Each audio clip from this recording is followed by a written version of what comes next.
You are listening to the Navigating Adult ADHD podcast with your ADHD coach and expert, Zena. Hello, my friend. Welcome back. Today we are navigating adult ADHD. You know the drill. That's what we're doing. And today we're actually talking about something that I know so many of us struggle with, but we don't always talk about it. And that is ADHD and friendships. Now, we do have a previous episode where I talk about ADHD and friendships. It is number 23. I'll link to that in the show notes.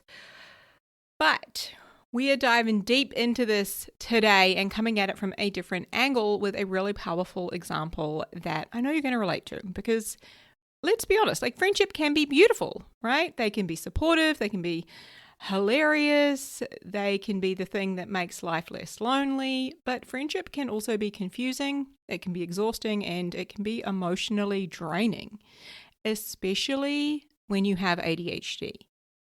Because ADHD doesn't just impact your work, your house or home life, your time management, your motivation, or your ability to remember why you walked into a room. It impacts your relationships too. Right? It impacts how we connect, how we communicate, how we interpret other people's behavior. ADHD impacts how we manage conflict, how we repair after things get awkward, how we maintain friendships when life gets busy, when life is overwhelming, or just when we're feeling like everything's too peoply. So I want to actually start out today with a real story, a real example from somebody that I coached recently. Now, obviously, I'm going to keep details anonymous and I'm going to change names, but I want to share this because I think that so many of us will hear this and go, oh, yep, been there, done that. Okay. So the woman I was coaching, her name is Tina. Or at least we're going with Tina. Tina had been friends with Kelly for years, like properly years, okay? They had a lot of history. There was years of connection. They had a lot of adventures, a lot of memories, a lot of really good moments.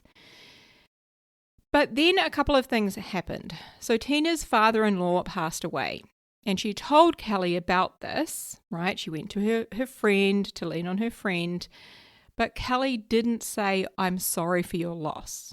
She didn't ask if she needed anything or if there was anything she could do to help. Instead, what she did is she withdrew. So my client, Tina, was really disappointed. She thought that Kelly just did not care. And she told me that she thought this friendship had run its course. Now, I wonder if you've ever done this. Have you ever taken one moment, maybe it's a comment, maybe it's a missed message, something that a friend did or did not do, and used it as evidence that that entire friendship is over? Maybe you've used it as evidence that they don't really care, that they never really cared, or that you were just fooling yourself all along. Because this is the thing, my friend. It's not that the hurt wasn't real. It was. It's not that Kelly's behavior didn't matter. It did. It's not that my client wasn't allowed to feel disappointed. Of course she was. You've heard me say it before. Our feelings are always, always valid. And it's our thoughts that we want to question. But we're going to get to that, okay? But what happened next is where ADHD's, emotional dysregulation, our rejection sensitivity, and our meaning-making brains, they can take one moment and turn it into something incredibly painful. So I want to break this down for us using the STEER model, which is one of my absolute favorite self-coaching tools. If you're one of my clients, you will be very familiar with this.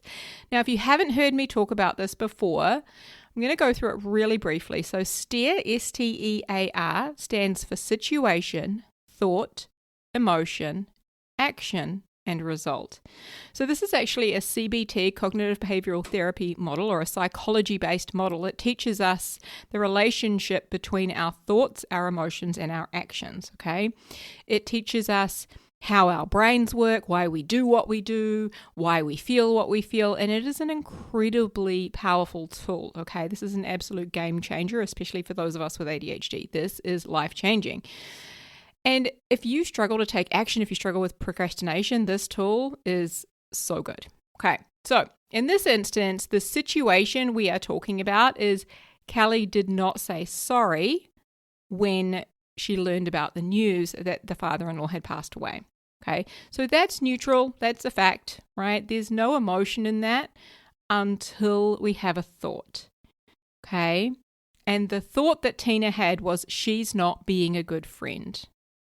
And that thought had her feeling, the emotion was disappointment. She was feeling disappointed because she was thinking she's not being a good friend. Okay, and when we feel disappointed, right, from that emotion of disappointment, we then take action. And the action was that she started to build a mental case against Kelly. She compared Kelly to her other friends. She started focusing on all of the negative elements of their relationship or anything bad that might have ever happened. She ignored all of the good years of friendship, all of the memories, etc. She stopped speaking to Kelly. She gave her the cold shoulder. And she even started venting to other friends about Kelly. And the result that the actions created was that she wasn't being a good friend either. Not because she's bad, not because she's unkind, not because she doesn't care, but because she was feeling disappointed. And that painful emotion led her to put her armor up, okay, which is something we're going to dive into. Right? So the thing that Tina did next actually really stuck with me because I have been there. I have done this and I have, heard a similar story from so many of the ADHDers that I have the honor of working with. So when her friend Kelly came to talk to her and, sort of confront her about this cold shoulder and what was happening, Tina said, "I thought you just didn't give a fuck." And honestly, that sentence right there, I was like, yep, I can relate to that. I've been there. I've done that. That sentence is just a little bit of a tender truth bomb. Because so often underneath that feeling of disappointment, there's maybe some anger. Underneath the walls, underneath the, this friendship should just die kind of an energy, there's something much softer in there. There is I just wished that you had shown some care. I just wanted you to notice. I really wanted you to show up. I wanted to feel like I mattered to you. And when you didn't respond to me in the way I had hoped for, what did my brain do? It made it mean that I don't matter, that you don't care. So that is the part that I want us to gently unpack today, because ADHD can make friendships genuinely hard. And I don't want this to be an episode, where I give you some just be a better friend lecture. Hell no, that's not what I'm saying. Right? We are not the problem. We are not doing some beige advice today. Okay? Having challenges with our friendships is not a character flaw. It's not because there's something wrong with us. It's not that we're lazy or selfish or dramatic or needy or too much or whatever. Okay? There are real ADHD reasons why friendships can be harder to maintain, why we may have difficulty trusting people, why our friendships might be harder to repair or to feel secure in. So let's talk about them, okay? Starting with number one, the first thing is executive function, or executive dysfunction in this case, okay? So this is more of the boring but important friendship admin sort of stuff. So things like texting back, remembering birthdays, making plans, following through on plans, remembering to check in with people, right? Remembering that people exist when they're not directly in front of your face. And I say that with love because out of sight, out of mind is just so real in so many ways for us ADHDers. Not because we don't care, not because we don't love people, not because we're heartless little gremlins, but because our brains often don't get a mental reminder. Maybe you think about your friend in the shower at 7 a.m. and think, oh my gosh, I really should text her later. Then it's gone by the time you get out the shower. Poof, gone. And then 3 weeks later, you're driving and you think, oh my gosh, I really do want to text her. I still haven't texted her back. But you're driving, which is really unhelpful because right now you can't text. And then again, by the time you've got home, you've totally forgotten. And then suddenly it's been 6 months. Now your brain is telling you, oh, well, obviously it's too late and she's going to be really mad at me, so I should just leave it. This is why I think it's so important to separate caring from initiating, because they are not the same skill. Caring is emotional. Initiating is executive function. And ADHD can really mess with our executive functioning. So you can deeply care about your friend and still not text them back. You can miss someone and still not organize a catch-up. You can really value a friendship, but still let 6 months, 12 months go by. Now, that does not mean that there are no consequences, of course. Like, our friendships need some level of care and contact. But I want you to stop using your struggle to initiate as evidence that you are a terrible friend, because that is not what it means. So next up is time blindness. Time blindness doesn't just show up when you're trying to leave the house or estimate how long it's going to take to, finish that project at work. It shows up in relationships too. Months can just disappear. You can genuinely feel like you just spoke to your friend and then realize it's actually been a year. And then it might feel like it's too late, too awkward, too embarrassing, too hard to reach out. But most of the time that window has not closed. It's just that your brain tells you it has. Your brain makes up the story. Because all it takes is a tiny little message, a tiny little interaction to reopen that door. Maybe you send a text like, hey, I know it's been ages. I've been in a bit of an ADHD cave lately, but I've been thinking about you. I'd love to catch up. Right? That's it. Just something super simple. You don't need to, create a 40-page slide deck of an apology. You don't need to explain every life event or everything that's happened and why you haven't. Just reach out and be honest. So the next thing that shows up in our friendships is emotional dysregulation. And this, my friend, this is big. Because when something goes wrong in a friendship, or when something feels slightly off, ADHD can make it feel enormous. It's like our emotions are turned up onto full volume. A missed text message doesn't necessarily feel just like a missed text. It can feel like abandonment. A weird tone in their voice doesn't just feel like a weird tone. It feels like, oh my God, I'm being rejected. A friend cancelling plans doesn't feel like a friend just cancelled plans. It feels like proof that you are not important, or maybe proof that they don't want to be your friend. And before you know it, your nervous system has grabbed the steering wheel and has driven you straight into pain and spiraling town. And this is also where rejection sensitivity comes in. So you might know it as RSD, or rejection sensitivity dysphoria. And I want to be clear that RSD is not simply being too sensitive. It is not that you're being dramatic. It's not that you need to toughen up. It is a very real, very intense emotional and physiological response to perceived rejection, criticism, disapproval, exclusion, or disappointment. Now, the key word in there is perceived, okay? Because sometimes the rejection is real. Sometimes somebody has been unkind. Sometimes maybe somebody has let us down, or, sometimes somebody is not being a good friend. But sometimes our brain reads certain situations, or it reads uncertainty or unknown as rejection. Sometimes our brain will read silence as rejection. It'll read someone being busy as rejection. It reads somebody not reaching out in the exact way that we had hoped as rejection. And when your nervous system truly believes that you're being rejected, that can feel like a full-blown emergency. Right? It can be a full body, stomach dropping, chest tightening, brain melting emergency. So what do we do? What do humans do when they feel rejected? Of course, they protect themselves. Okay? And often what that protection can look like in a friendship is we try to reject first. Okay? This is what I would call the friendship doom spiral. Something happens. Okay? Let's say your friend doesn't reply.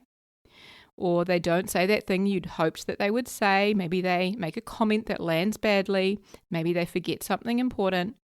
And then your brain adds meaning to that. Your brain makes it mean they don't care. I'm not important. I always, care so much more than everyone else. I'm too much. This friendship is a waste of time. And then your nervous system panics. You start building a case. You collect all of this evidence as to why, they're terrible and awful, and look at everything that they might have ever done wrong. You ignore all of the evidence of, how they have been a good friend, or why you have been friends for so long, and the care and the warmth and the loyalty and the history and all of the memories. You talk to other people about how awful they are. You pull away.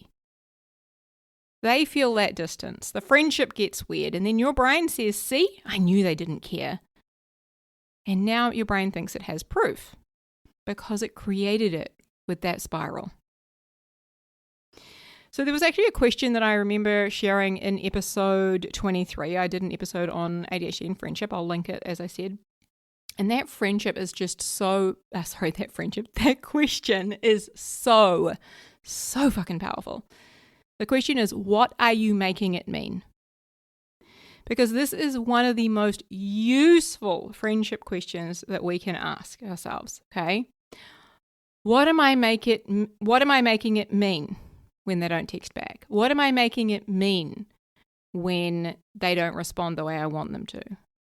What am I making it mean about me, about them, about the friendship?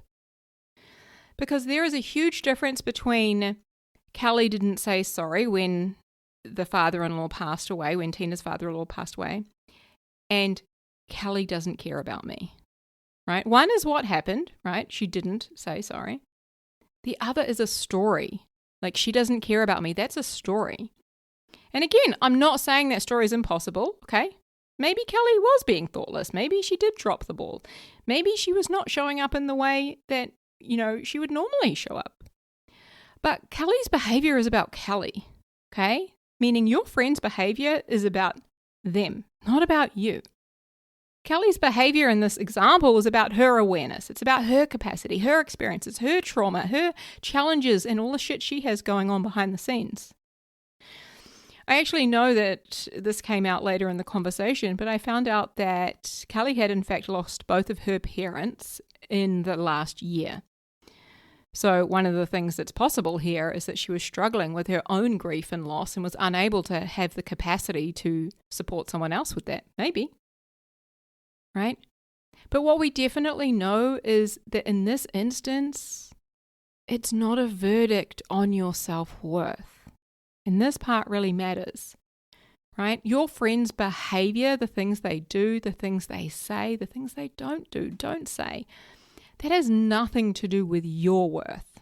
It's about them, like I said, about their capacity, their experiences, their trauma, whatever's happening for them right now, but nothing to do with you. Right? But so often we take someone else's behavior and we turn it into a statement about our lovability, right? About there being something wrong with us. They didn't message me back, so I don't matter. They didn't invite me, so they don't want to be my friend. They didn't ask how I was, so obviously they don't care. They cancelled plans, so I'm not important. Right? But other people's behavior is not a reliable measure of your worth, and it never has been. Now, I know that can be hard to believe when your nervous system is screaming otherwise, okay? So I want to offer you this reframe. You can feel disappointed about something your friend did without making it mean anything about you, about the friendship, or about your self-worth. You can feel hurt without deciding that the friendship is over. You can be honest about your needs without abandoning yourself. And you can be a good friend to someone without tolerating behavior that repeatedly hurts you. That's important too. Because I don't want this episode to sound like I'm saying, well, every friendship needs to be saved. No, hell no, it doesn't, right? Some people are not your people.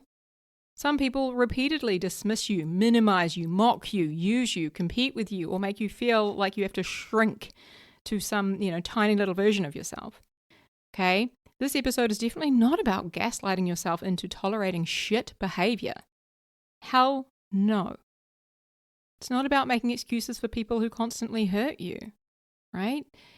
It's not about saying, well, I have ADHD, so I must be the problem. No, absolutely not. This episode is about learning to pause before your brain takes one moment, one comment, one action or lack of action, and turns it into a full-on friendship funeral, right? Turns it into some very painful, awful experience. It's about noticing when your nervous system has mistaken hurt for danger. Okay? It's about checking the story before you start acting from it. It's about giving yourself enough space to ask, is this friendship actually unsafe, or am I feeling rejected and am I trying to protect myself? Because both are possible, okay? But they require different responses. So now I just want to talk briefly about masking for a minute, because friendship can be complicated, let's be honest, right? For those of us who have spent years masking, maybe we've spent years pretending to be easier to love. A lot of late diagnosed ADHDers, right, have been masking for decades. Trying to be the funny one, the capable one, the low maintenance one. That was always me, trying to be like low maintenance. The helpful one, the chilled one. I always tried to be the chill one, right? The one who doesn't need anything, the no worries one, when actually there are a shitload of worries, right? Been there, that's for sure. Now, masking has a place. It can definitely help us socially to survive, to feel safe, but it can also leave us feeling incredibly lonely, because if you pretend to be someone else to make people like you, then they don't actually like you. They like that pretend version of you, and that can feel very empty, okay? I know this. I have been in this situation where you can just be surrounded by people and still feel like nobody knows you, nobody gets you, like you're not connected to anyone. You can have, lots of social contact, but very little real connection. You can be liked by lots of people, but still feel very lonely because nobody is actually getting to know the real you. And maybe you struggle to know the real you as well. And I think a lot of ADHDers know that feeling, right? That feeling of being too much and not enough at the same time. Too emotional, too intense, too chatty, too forgetful, too intense, too sensitive, too inconsistent, too chaotic, too needy. I think I might have doubled up some of those. But also somehow not enough, not organized enough, not reliable enough, not calm enough, not normal enough, not good enough at friendship. And my friend, that is heavy.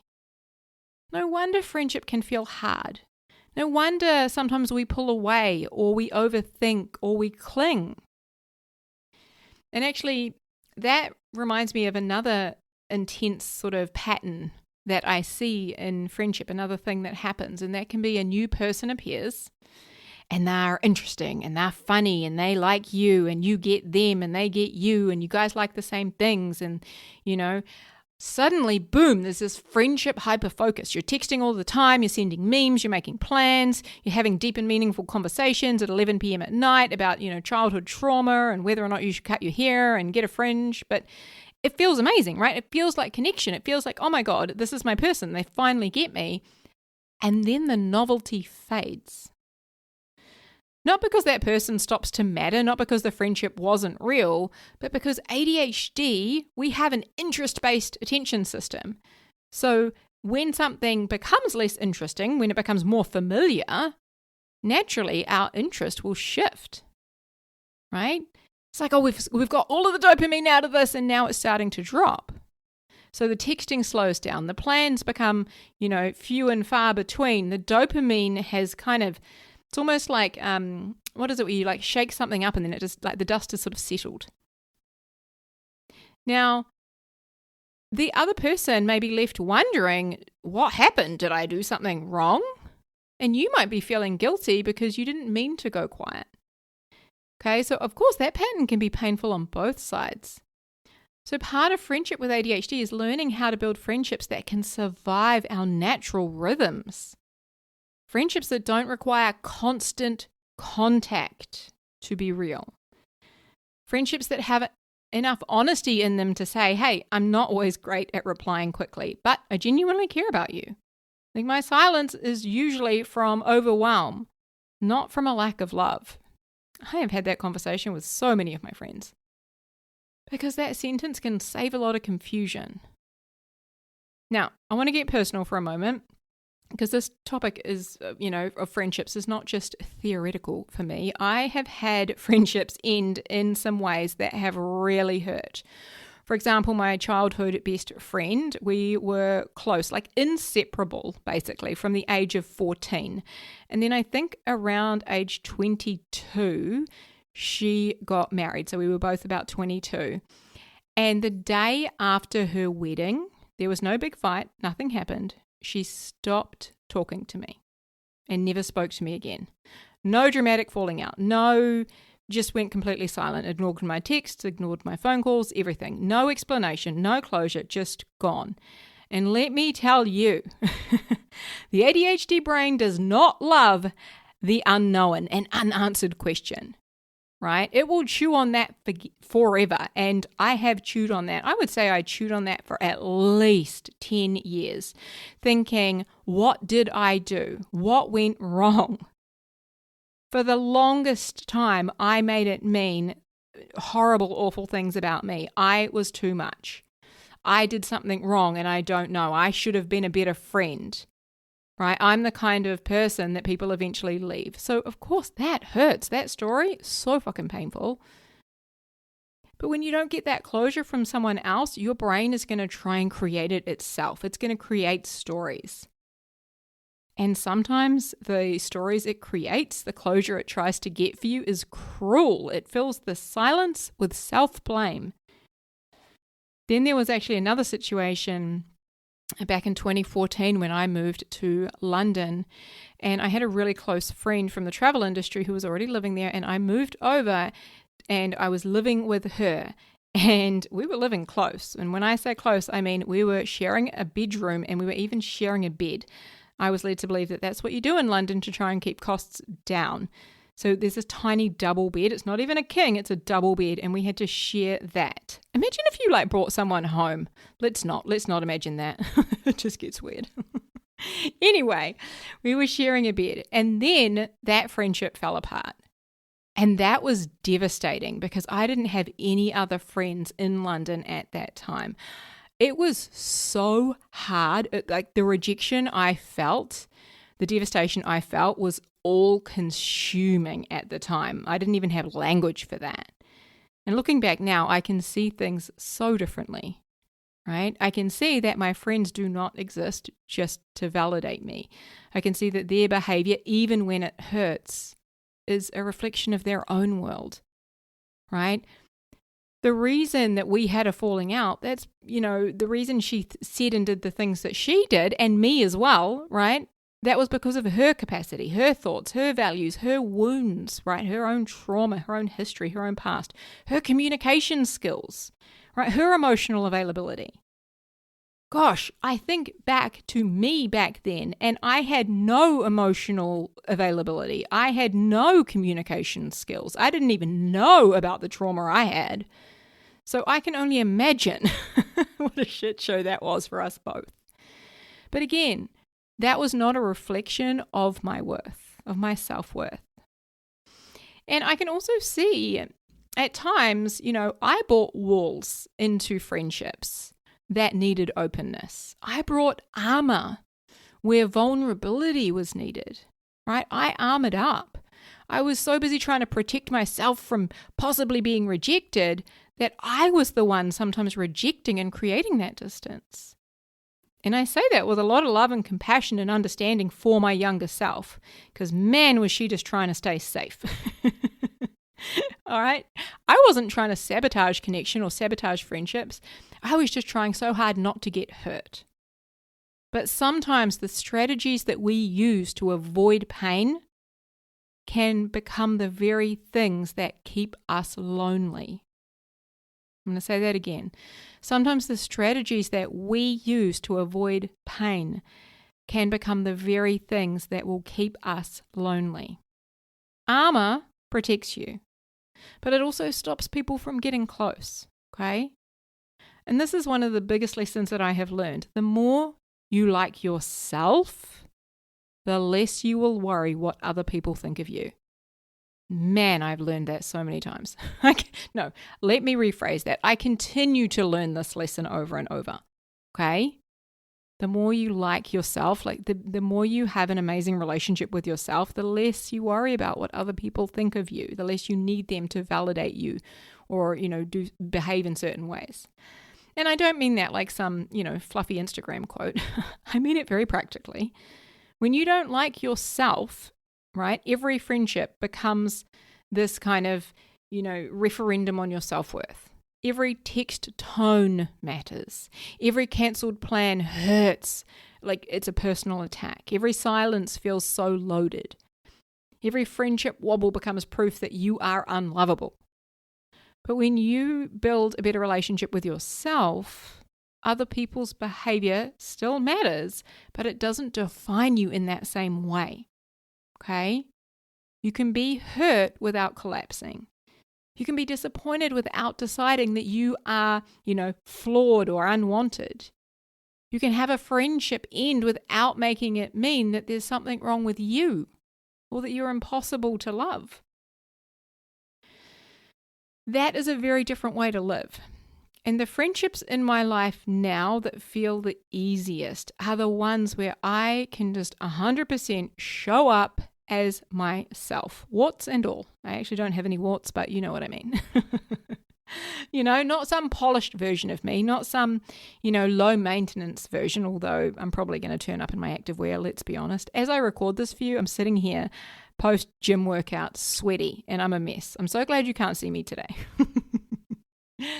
But those friendships where you can truly be yourself, right? Not polished, low maintenance, not always having to perform, to be funny, to be available, to be fine with whatever, easygoing, right? You can just show up as you. Like I show up me with messy brain, big feelings, cat hair stuck all over me.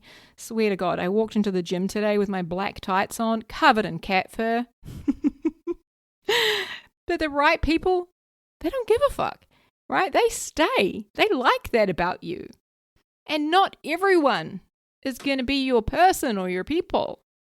Right? And that's okay. The goal is not to be liked by everyone. How exhausting would that be if you had to be friends with everyone? And no. And if you had to be liked by everybody, you'd have to be someone different for everyone. Exhausting. So very briefly, because I do love me some research and some science, we know that. But very briefly, I just wanted to touch on what the research says. So don't worry, I'm not going to drag you into a PowerPoint or anything.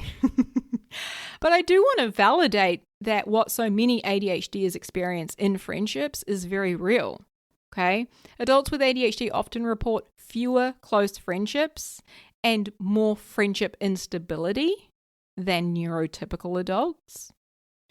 And when we talk about everything we just talked about, that makes so much sense, right? Executive dysfunction makes the friendship admin harder. Time blindness makes the regular contact more difficult. Emotional dysregulation makes conflict feel so big.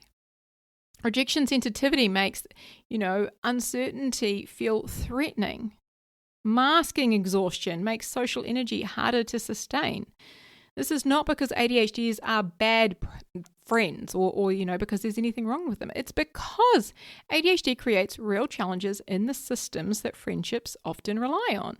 Things like consistency or initiation or emotional regulation or, communication, repair, planning, memory, follow through.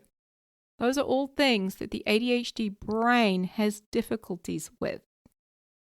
And if those things are hard for you, for your brain, for friendship, it may require more attention, more honesty, and more external support. Not more shame, that's for sure. So let's talk about what actually helps. I'm going to give you 3 things. So the first is, and I've already mentioned this, asking that question, what am I making it mean? Okay? This is so helpful in all relationships. I use this in all relationships in my life. Asking the question, what am I making it mean? Before you go into a spiral, before you pull away, before you build a case as to why this friendship should be over, before you send some angry text message or, mentally just delete them from your life, pause and ask, what am I making this mean? What story am I telling? What do I actually know here? What are the facts? What am I assuming? What evidence do I have? What evidence am I ignoring? What else could be true? You don't have to dismiss the hurt. This is not about ignoring your feelings. Your feelings are so valid. They are allowed to be there, right? You can feel disappointed. You can feel sad, angry, rejected, but feelings are not facts. They're signals, they're information, they are instructions. And sometimes the most powerful thing that we can practice doing is just to create a tiny gap between the feelings and the actions. Okay? Because in that gap, we get to choose. We get to choose, what do I want to make this mean? Right? What else could it mean? What do I want to make it mean? Right? You can choose to ask a question instead of making an assumption or an accusation. Maybe you choose to be vulnerable instead of being defensive. Maybe you choose to repair instead of to disappear. Maybe you choose to say, hey, when you didn't say anything after my father-in-law passed, I felt really hurt. And my brain made it mean that you did not care. So I just wanted to check with you, what's up, what's going on, rather than pulling away. And that's so different from saying, you're a terrible friend. You don't care about me. Right? One opens the door. The other one kind of sets the house on fire. So that question, again, what am I making it mean, is just so powerful. The second thing that helps when it comes to friendships is designing low maintenance friendships. Not all friendships need to be high contact to be real. Some of the best friendships, and this is true for my two closest friends, like my two best friends, right, are the ones where you go quiet for a while and then just come back. Hey, I often send the meme to one of my friends from the Hangover movie, the meme that says, but did you die? Like we send that to each other maybe every 6 months just to check in, and then, we'll have a conversation via memes. But those friendships where you can just disappear and say, hey, sorry, I've been in my cave. And they're like, awesome, welcome back. Those are gold. And I think ADHDers need more friendships that are designed around our real capacity, not some social performance. Because if your friendship expectations require you to become a completely different person, to perform on cue, to, show up at the drop of a hat all of the time, that is not sustainable. So my advice is to be upfront where you can. You don't need to over-explain your ADHD. You don't need to give them a TED talk about ADHD or your nervous system capacity. Sometimes it's simply saying, hey, I'm really bad at texting back, but I genuinely care about you. Please know that. Right? I actually have another friend and we are both bad at texting back, and it's hilarious because we'll make plans and we have to make sure we get them locked in because we'll both just go silent. We forget to text back. It's so funny. Right? And maybe you say, hey, sometimes I go quiet when I'm overwhelmed. It's not personal. I still love you. Maybe it's communicating, hey, I'm better with voice notes than texting, or I'm better with calling than texting. That's so not me, by the way. I do not love phone calls. My phone rings and I just stare at the screen. I wait for it to go to voicemail, right? But voice notes are great.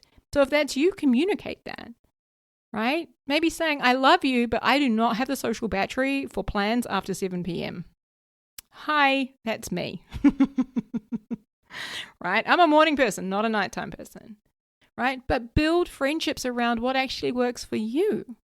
Maybe you're not a texting person. Maybe you're a send memes every 3 weeks kind of a person. Maybe you're a walk and coffee person, or maybe you're a voice note whilst folding laundry once a week person, right? Maybe you're a low pressure catch up every few months, but it's always lovely kind of person. Right? I have such a variety of friendships, and all of those sorts of things apply to different friendships. That counts, right? Friendship does not have to look like constant, consistent contact. It just needs enough care, honesty, and repair to stay alive. So here's another tiny practical thing that you can do. I have done this, and sometimes, yes, I forget I have the list, but every now and again I remember, and it's so helpful. That's just to create a list on your phone of your friends. Literally, like people I love but forget exist. Make a list, right? And in that note, make a list of your people you want to stay in contact with and create, maintain a relationship with. And then once a week or once every couple of weeks or whenever you remember, which is how I operate in this regard, is you just send the laziest possible message. Send something like, hey, saw this and thought of you. Miss your face. No need to reply, just thought of you. Just sending some love, right? Maybe you say, hey, I've got no capacity for a proper conversation, but I love you, or I just thought of you, right? Anything like that. These tiny little messages count, right? These tiny little interactions, they create connection. And if you're part of my world, it's memes. I just love to send a good meme. That's it. That's how I stay in touch. It's like my love language, memes. Just sending memes. Okay? So the third thing that helps in ADHD relationships is remembering, friendships specifically, just remembering that repair is always available. Okay?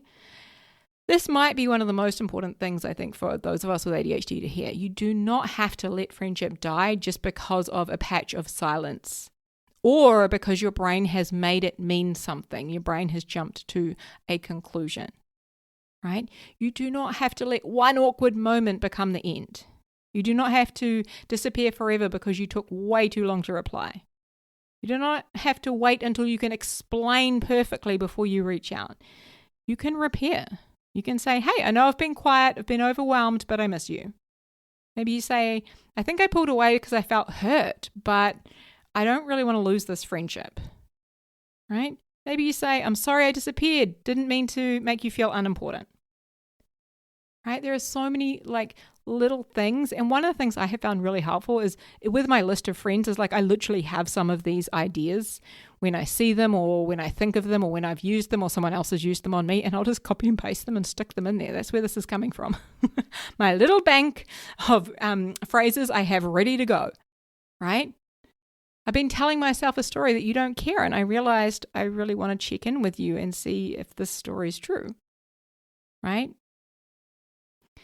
And again, that vulnerability, that willingness to be vulnerable is so powerful because vulnerability really does create connection. Thank you, Brené Brown. She has proven that, done the TED Talk and everything, right? But that willingness to be vulnerable, it can feel terrifying when you have rejection sensitivity. Trust me, I know, right? Because your brain would often prefer the safety of silent resentment over take the risk of having an honest heart-to-heart conversation. But that silent resentment is not actually creating safety. It's creating distance. And distance can become very lonely very quickly. So I want to come back to Tina, the woman that I was coaching, right? When Tina could see the spiral that she'd been in, I showed her stair model on the board.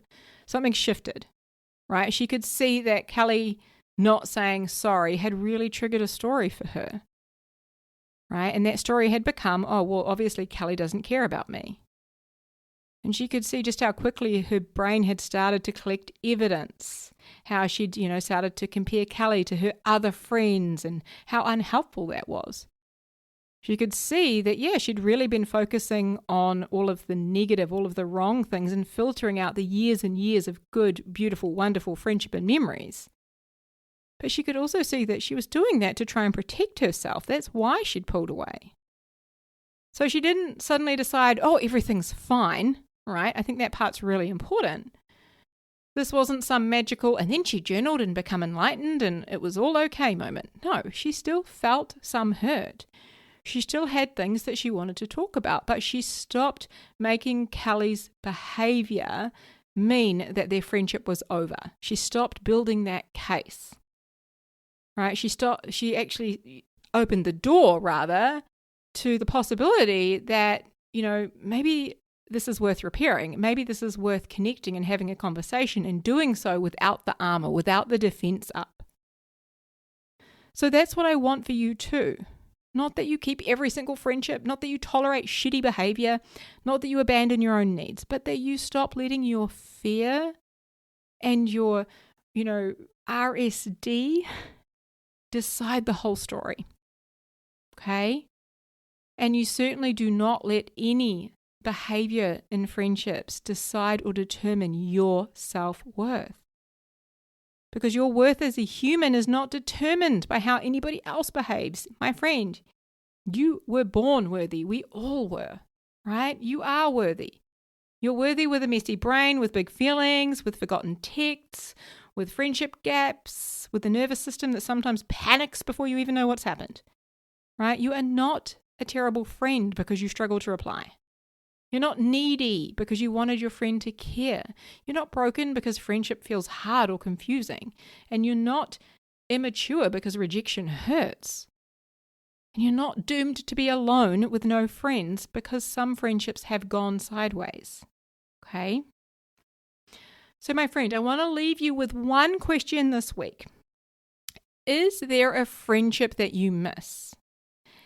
But then your brain has kind of created a story around it telling you, well, it's too late, it's too awkward, it's too broken, it's whatever.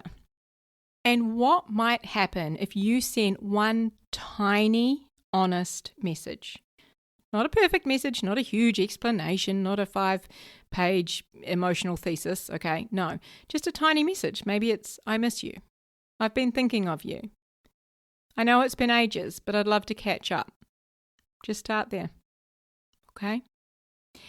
Huge, huge, huge love to you, my friend.